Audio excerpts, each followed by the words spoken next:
And the destination for the picnic यो चाहिँ Bulcke हो। अनि बुल्के चाहिँ बाइकदेखि आधी घन्टा वा फिर 45 मिनटमा पुग्न सक्नुहुन्छ। यो ठाउँ चाहिँ एकदम दामी छ यार, आई लभ इट। अनि हामीले चाहिँ गएर चाहिँ फिसिङ गऱ्यौँ।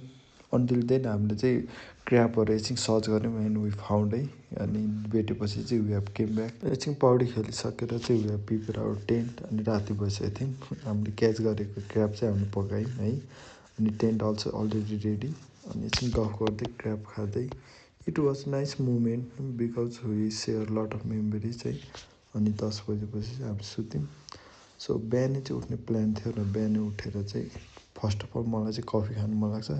सो मैले कफी बनाउनेतिर लागेँ। युजली कफी चाहिँ म बोकेरै हिँडेको थिएँ। अनि ग्लास अनि तातो पानी पहिला चुलोमा तताएँ। अनि त्यहाँदेखि coffee after then sugar add गरेर चाहिँ we click some photo. Until then हामी चाहिँ फिसहरू हेऱ्यौँ। Fish was also lovely. So it's getting hot, त्यही भएर हामीले चाहिँ again we have decide to swim है। आफ्टर देन स्विमिङ गर्दै गर्दै चाहिँ फोहोर लास्टै थियो। हामीले चाहिँ पोखरीबाट यति फोहोरहरू थुपारेर ल्यायौँ होइन। अनि यो फोहोर चाहिँ जहाँ पाए त्यहीँ नफ्याँकिदिनु होला। At least collect and throw at one place है। हामीले चाहिँ सक्दो कलेक्ट गऱ्यौँ। अनि त्यहाँदेखि हामीले चाहिँ घर लग्ने डिसाइड गऱ्यौँ यो फोहोरलाई चाहिँ। So Bulke is lovely place, please don't make this place at the dumping site है, मेक इट क्लिन।